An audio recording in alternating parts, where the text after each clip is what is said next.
Abu Nawas dan telur unta. Suatu ketika Raja Harun al-Rasyid terkena penyakit aneh. Tubuh raja terasa kaku dan pegal. Suhu badannya panas dan tak kuat untuk melangkah.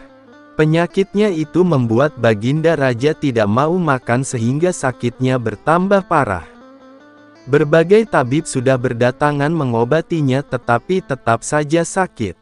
Obat pun banyak yang ia minum tapi tetap saja hasilnya nihil. Namun demikian, baginda tidak mau menyerah, ingin sembuh. Maka beliau pun memerintahkan pengawalnya untuk mengumumkan sebuah sayembara. Barang siapa bisa menyembuhkan penyakit baginda raja, maka akan diberikan hadiah. Berita sayembara itu didengar oleh Abu Nawas, tertarik dengan sayembara ini. Maka tidak lama kemudian, ia pun memutar otak sebentar dan pergi ke istana Raja Harun al-Rasyid. Baginda raja terkejut saat melihat Abu Nawas datang hendak mengobati dirinya. "Hei Abu Nawas, setahuku kau bukan tabib, tapi mengapa kau ikut sayembara ini?" tanya baginda raja heran. "Hehehe, Tuan Raja, janganlah Anda melihat penampilanku. Meskipun begini aku bisa mengobati orang sakit," jawab Abu Nawas percaya diri. "Benarkah? Berarti engkau bisa menyembuhkan sakitku juga?" tanya baginda raja masih tidak percaya. "Oh tentu baginda. Sebenarnya apa sakit Anda ini?" tanya Abu Nawas. "Aku juga tidak tahu, tapi aku merasa seluruh tubuhku sakit dan badanku panas." "Aku merasa lesu Abu Nawas," keluh baginda Raja Harun al-Rasyid. Hahaha, Abu Nawas tertawa dengan jenaka. "Hei Abu Nawas, apa ada yang lucu?" tanya baginda agak geram. "Tidak Tuan, kalau penyakit itu sih gampang sekali menemukan obatnya," jelas Abu Nawas. "Sungguhkah? Apa nama obat itu dan di mana aku bisa menemukan obat itu?" tanya baginda raja penasaran. "Baiklah saya beritahu Anda. Nama obat itu adalah telur unta. Anda bisa mendapatkannya di kota Baghdad ini," kata Abu Nawas. Mendengar informasi itu, baginda raja merasa bersemangat ingin segera mendapatkan telur unta itu. "Hei Abu Nawas, awas jika kau bohong, akan kuhukum kau," seru baginda raja. "Carilah dulu telur unta itu, jangan asal hukum saja," sanggah Abu Nawas. Keesokan harinya baginda raja berangkat dengan pengawalnya, memakai baju rakyat biasa karena tidak ingin diketahui bahwa ia seorang raja. Raja Harun al-Rasyid mengunjungi pasar-pasar yang ada di daerah Baghdad tapi tidak ditemukan telur unta itu. Raja Harun al-Rasyid tidak mau menyerah, ia terus berjalan ke rumah-rumah warga tapi tetap saja ia tidak menemukan telur unta. Semangat Raja Harun al-Rasyid ini sungguh kuat sekali, ia tidak peduli seberapa jauh jarak yang ia tempuh untuk mencari telur unta. Hingga akhirnya ia sampai di sebuah hutan. Raja terus berjalan tanpa menghiraukan pengawalnya yang sudah kelelahan. Sambil menggerutu, ia tetap berpikir di manakah telur unta itu berada. "Awas kau Abu Nawas, kalau aku tidak menemukan telur itu, akan kuhukum kau," gerutu baginda raja. "Pengawal, bersiaplah menghukum Abu Nawas besok," perintah baginda raja agak kesal. "Siap baginda, tapi lebih baik kita pulang saja sekarang. Memang sepertinya kita tidak akan menemukan telur itu," kata salah seorang pengawal yang sudah terlihat kelelehan. Raja Harun al-Rasyid pun mempertimbangkan saran pengawalnya, namun beberapa saat kemudian ia melihat seorang kakek yang sedang membawa ranting. "Tunggu dulu pengawal, kita coba tanyakan kepada satu orang lagi," seru Raja Harun al-Rasyid. Baginda raja menghampiri kakek yang membawa ranting itu. Melihat kondisinya yang sudah tua itu, baginda raja amat kasihan, maka ia pun menawarkan jasanya untuk membawakan kayu-kayu itu. Setelah sampai di rumahnya, sang kakek mengucapkan terima kasih kepada Raja Harun al-Rasyid. Sang kakek tidak menyangka bahwa ia adalah seorang raja. "Terima kasih nak. Semoga Allah membalas kebaikanmu," kata sang kakek. "Sama-sama kek," jawab Raja Harun al-Rasyid. "Oh iya kek, saya mau bertanya. Apakah kakek punya telur unta?" tanya Raja Harun al-Rasyid pada si kakek. "Telur unta?" Sang kakek kemudian berpikir sejenak. Dan, hahaha, tawa sang kakek. Raja Harun al-Rasyid pun keheranan dan bertanya kepada si kakek. "Apa saya salah tanya kek? Bisa Anda jelaskan?" tanya Raja Harun al-Rasyid keheranan. "Nak, di dunia ini mana ada telur unta? Setiap hewan yang bertelinga itu melahirkan bukan bertelur. Jadi mana ada telur unta?" jawab si kakek. Mendengar penjelasan dari sang kakek, membuat Baginda Raja dan pengawalnya tersentak kaget. "Benar juga, mana ada telur unta? Unta adalah binatang yang melahirkan bukan bertelur," gumam Baginda Raja. Keesokan harinya sang raja dengan perasaan kesal menunggu kedatangan Abu Nawas yang telah mengerjainya. Dia mondar-mandir ke sana kemari sambil mulutnya komat-kamit. "Awas kau Abu Nawas! Awas kau Abu Nawas!" gumam Baginda Raja. Beberapa saat kemudian, Abu Nawas pun datang. Ia memberi senyuman jenaka kepada Raja Harun al-Rasyid. Raja pun langsung memarahinya. "Hai Abu Nawas, beraninya kau mengerjaiku. Aku tidak terima ini. Sesuai dengan kesepakatan kita, aku akan menghukummu karena kau telah membohongiku.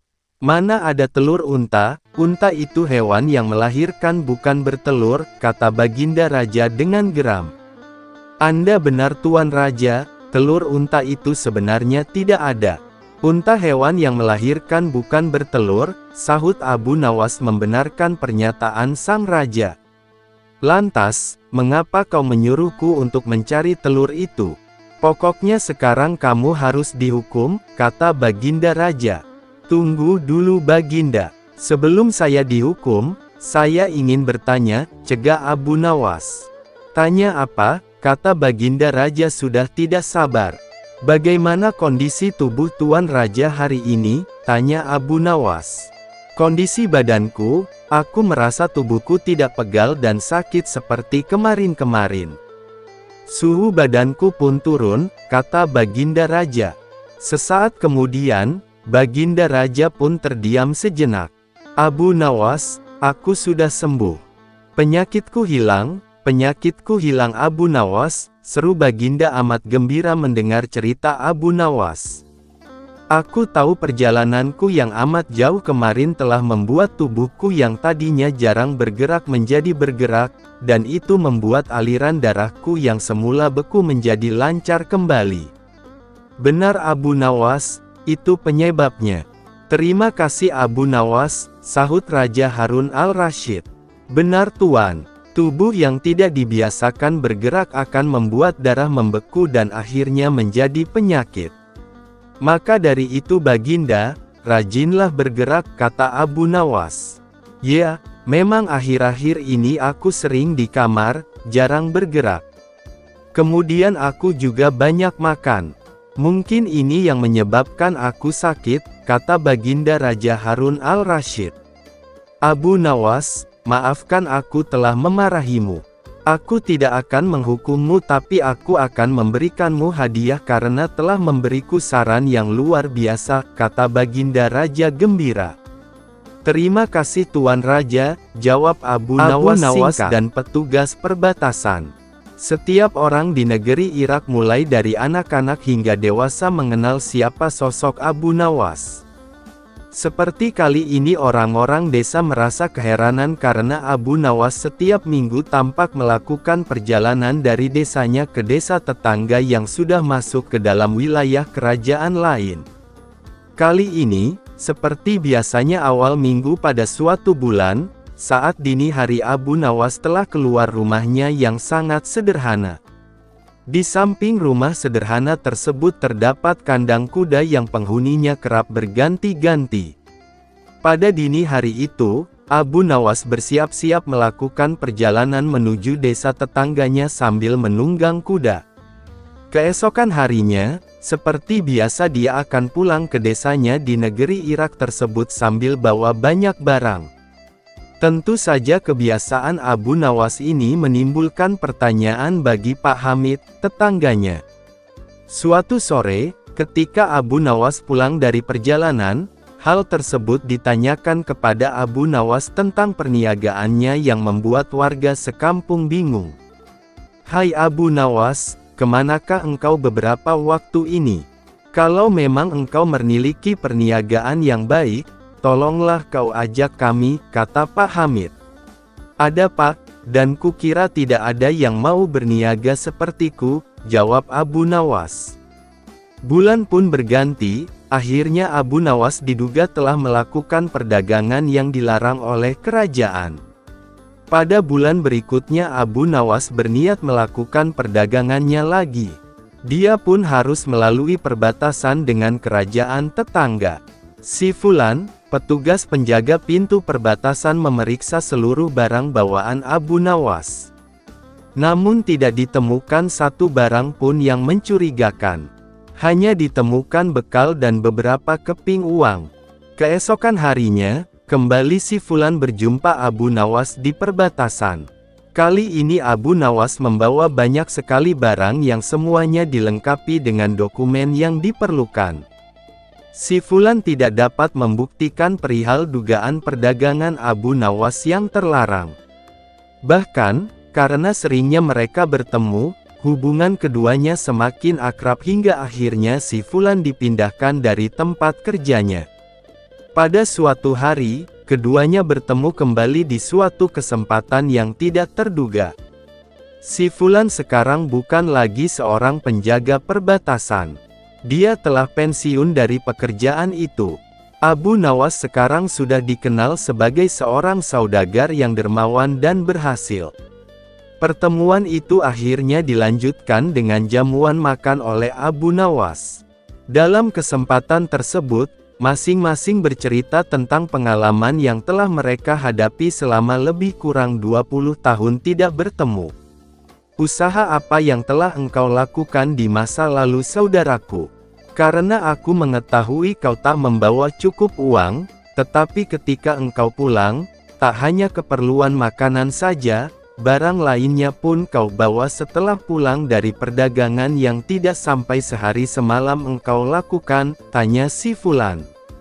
Mendengar hal tersebut, Abu Nawas pun tertawa sambil mengingat kembali kebiasaan masa mudanya.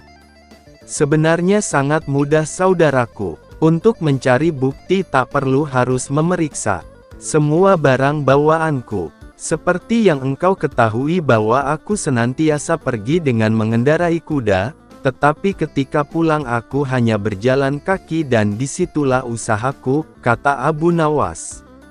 Mendengar penjelasan Abu Nawas, akhirnya si Fulan mengerti bahwa di masa itu Abu Nawas menjual kuda-kudanya di negeri tetangga dan pulangnya dia tukarkan dengan barang-barang lainnya. Ayam panggang petaka. Suatu hari, Baginda Raja Harun al-Rasyid sedang berpikir keras di atas singgasananya, sedang memikirkan cara untuk menjebak Abu Nawas dalam sebuah kesalahan sehingga ia dapat memberi hukuman pada Abu Nawas. Rencana ini dilakukan bukan tanpa alasan, karena sudah beberapa kali Abu Nawas telah membuatnya malu di depan para pejabat kerajaan. Berlatar belakang dendam inilah akhirnya Raja hendak membuat jebakan terhadap Abu Nawas dan berharap Abu Nawas gagal menghadapi jebakan tersebut. Ketika cara sudah ditemukan, segala sesuatu pun mulai dipersiapkan. Abu Nawas lalu diundang dalam sebuah jamuan makan bersama para petinggi negeri. Ketika semua tamu undangan sudah hadir termasuk sang target si Abu Nawas, Baginda pun mulai berkata, "Wahai Abu Nawas, di depan mejaku itu ada sepanggang daging ayam yang lezat dan enak untuk dilahap. Tolong segera ambilkan," perintah Baginda. Abu Nawas keheranan dengan perintah baginda itu, karena tidak biasanya ia disuruh mengambilkan makanan raja. Mungkin ini jebakan, sepertinya aku harus waspada, pikir Abu Nawas. Lapun menuruti perintah baginda. Setelah mengambil ayam panggang tersebut, Abu Nawas kemudian bermaksud memberikannya langsung kepada baginda sesuai perintah. Namun baginda belum langsung menerimanya, akan tetapi ia kembali berkata, "Abu Nawas, di tangan kamu ada sepotong ayam panggang lezat, silahkan dinikmati." Segera Abu Nawas melaksanakan perintah baginda. Akan tetapi begitu ia hendak menyantap ayam panggang tersebut, tiba-tiba baginda kembali menyela. "Tapi ingat Abu Nawas, dengarkan dulu petunjuknya. Jika kamu memotong paha ayam itu, maka aku akan memotong pahamu, dan jika kamu memotong dada ayam itu, maka aku juga akan memotong dadamu. Tidak hanya itu saja, jika kamu memotong dan memakan kepala ayam itu, maka aku akan memotong kepalamu. Akan tetapi kalau kamu hanya mendiamkan saja ayam panggang itu, akibatnya kamu akan aku gantung." Ternyata dugaan Abu Nawas benar, baginda ingin menjebaknya. Abu Nawas merasa bingung dengan petunjuk yang dititahkan baginda itu. Dalam kebingungannya, ia semakin tersiksa karena ayam panggang lezat yang harusnya bisa memuaskan rasa laparnya sejak sampai di istana, malah menjadi petaka baginya. Abu Nawas pun mulai memutar otak cerdasnya untuk menemukan ide meski sedang di bawah tekanan. Suasana di ruang makan itu menjadi tegang, para pejabat saling memandang dan ada yang berbisik kecil. Mereka yang hadir tidak mengerti dengan maksud baginda terhadap Abu Nawas, karena mereka juga tidak diberitahukan sebelumnya. Mereka hanya bisa menebak-nebak di dalam hati.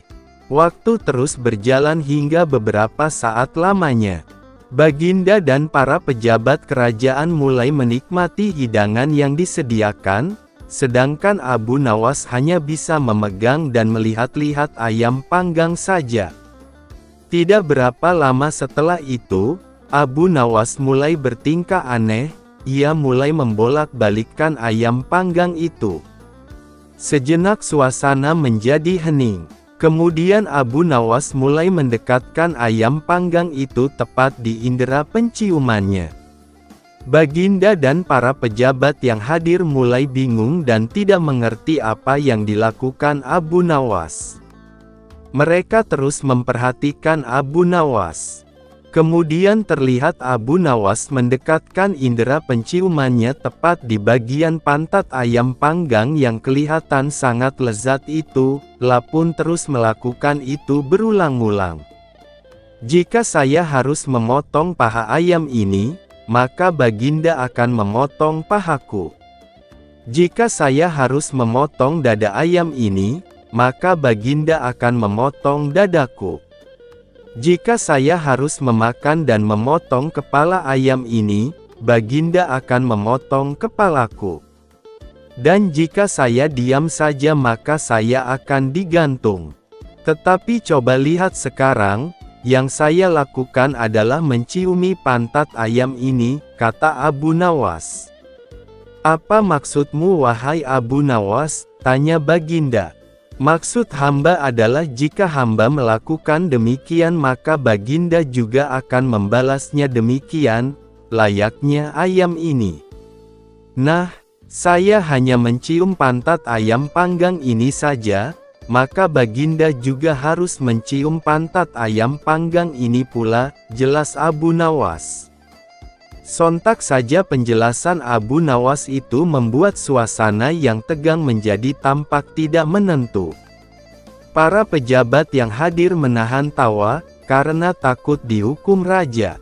Sementara itu, baginda raja yang mendengar ucapan Abu Nawas mulai memerah mukanya, merasa sangat malu. Baginda pun cepat-cepat berencana merubah keadaan yang sangat memalukannya itu, pun segera memerintahkan Abu Nawas untuk pulang dan membawa serta ayam panggang dan beberapa makanan lain, karena ia belum sempat makan. "Wahai Abu Nawas, cepat pulanglah, jangan sampai aku berubah pikiran," kata raja. Abu Nawas pun segera pamit pulang beserta ayam panggangnya.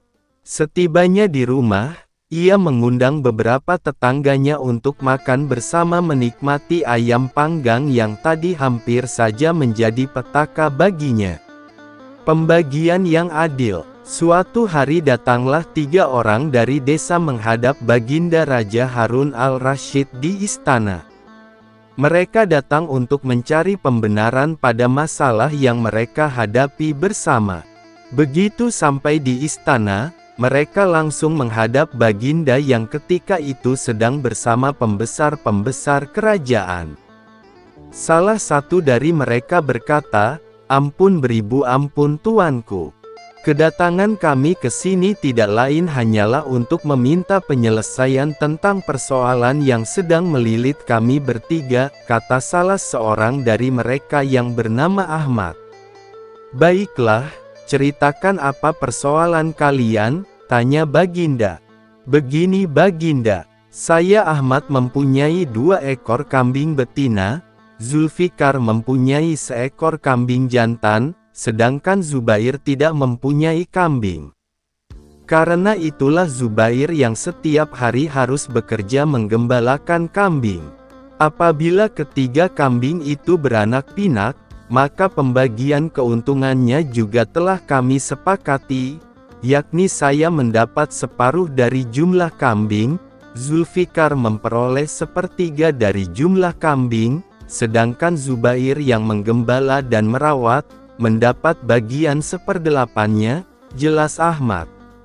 "Lantas apakah kambing itu sekarang telah beranak pinak?" tanya Baginda. "Benar Baginda, ketiga kambing itu sekarang sudah berjumlah menjadi 23 ekor. Karena itu kami sekarang ingin membaginya sesuai dengan kesepakatan kami dulu. Tapi ternyata kami kesulitan untuk membaginya. Karena itulah kami kesini ingin memohon pertolongan Baginda," terang Ahmad. Membagi 23 ekor kambing sesuai perjanjian tentu tidak mudah. Bayangkan, bila Ahmad memperoleh pembagian separuh dari kambing-kambing itu, maka Ahmad sebenarnya mendapat bagian 11 ekor lebih setengah kambing. Sedangkan Zulfikar memperoleh pembagian 1/3 seharusnya mendapatkan 7 ekor lebih 2/3 kambing. Sementara Zubair mendapatkan 1/8-nya yang berarti 2 ekor kambing lebih 7/8 kambing. Baginda Raja tampaknya berusaha berpikir keras untuk memecahkan persoalan tersebut. Bahkan para pejabat yang hadir di tempat tersebut juga tak sanggup memecahkan masalah tersebut. Karena orang yang hadir di tempat tersebut tak ada yang bisa memecahkannya, akhirnya Baginda terpikir untuk mengundang Abu Nawas dengan kecerdasannya menyelesaikan banyak persoalan. Atas perintah raja, sampailah Abu Nawas di istana. Baginda kemudian memerintahkan Ahmad untuk menceritakan semua persoalan rumit yang mereka hadapi kepada Abu Nawas. "Wah, itu masalah kecil Baginda. Insya Allah saya bisa membantu mencarikan jalan keluarnya," kata Abu Nawas. "Tolong bawakan kambing itu masuk semuanya," pinta Abu Nawas.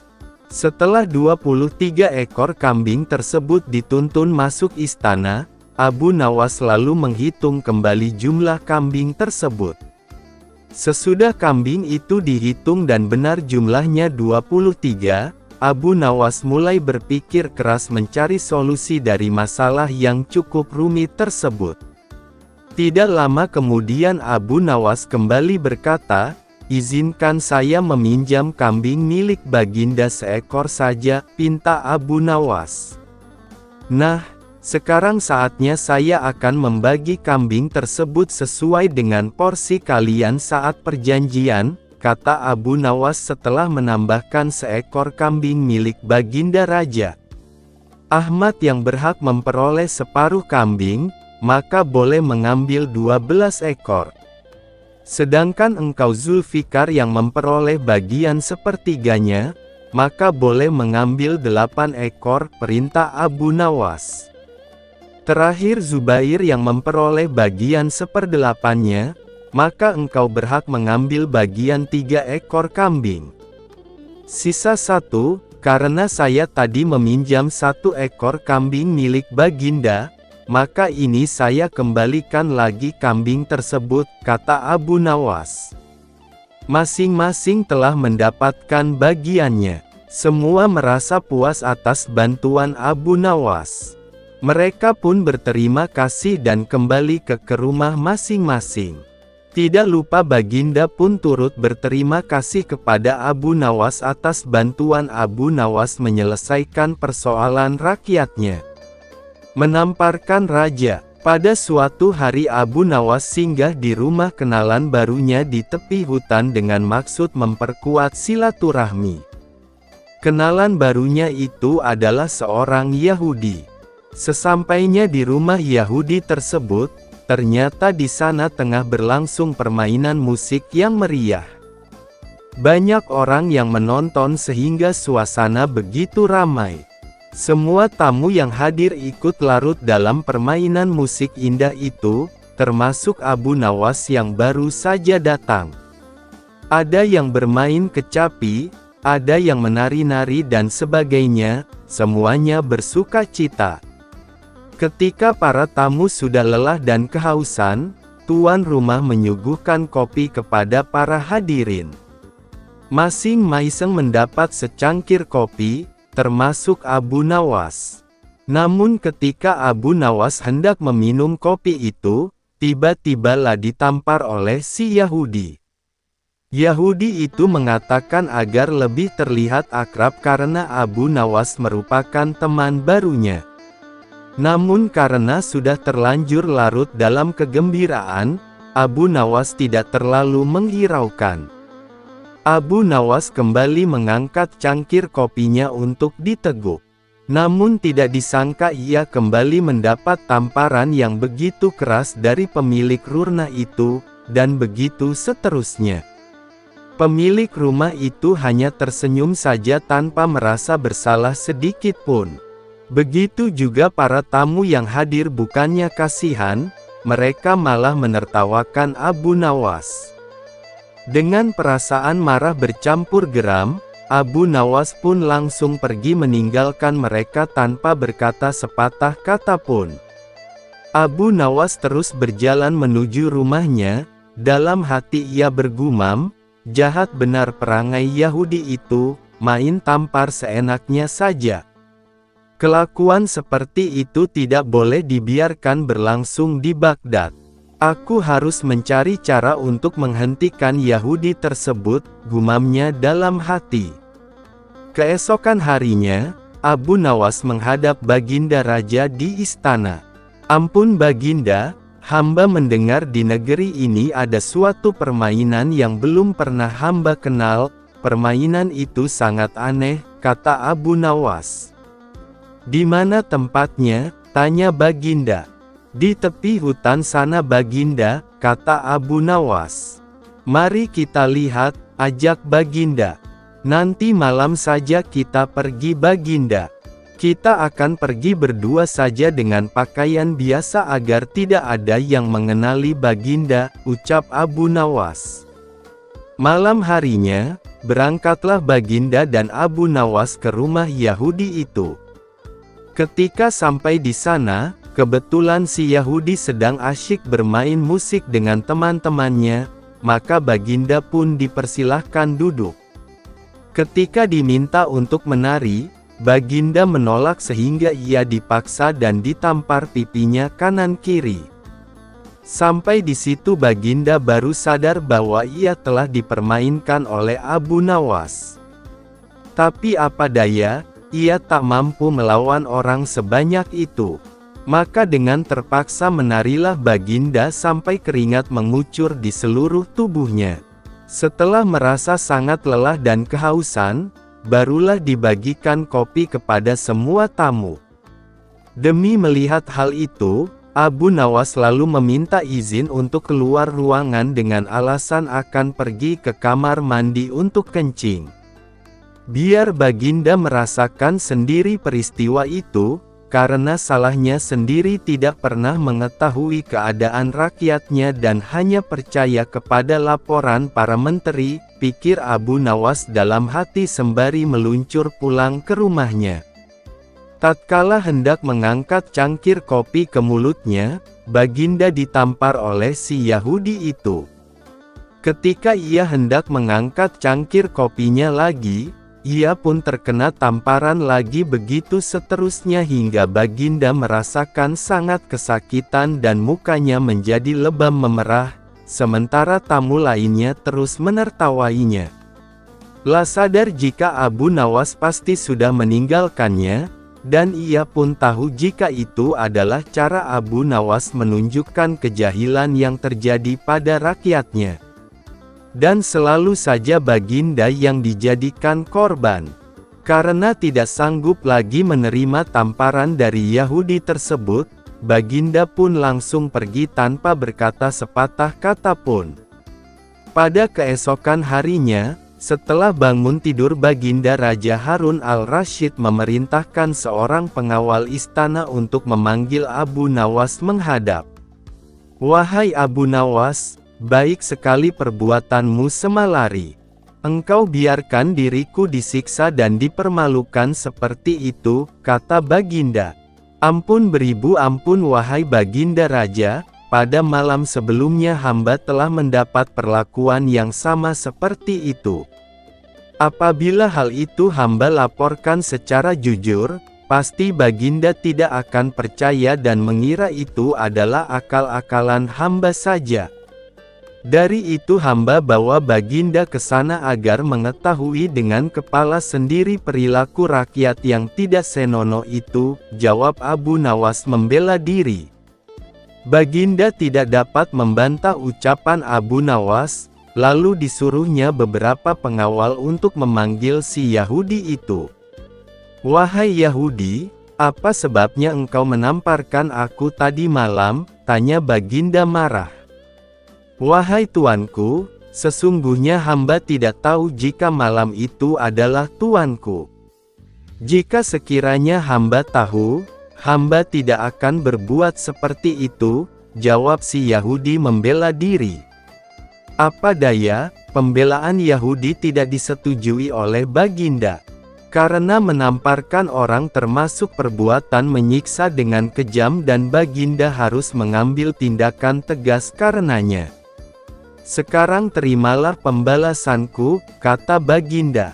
"Ampunilah hamba, tuanku," pinta si Yahudi. Segera saja Baginda memerintahkan para prajurit untuk memasukkan si Yahudi ke dalam penjara. Sejak saat itu Raja Harun amat memperhatikan rakyatnya, berterima kasih atas laporan yang diberikan oleh Abu Nawas tersebut, meski caranya selalu aneh dan membuat ia hampir celaka.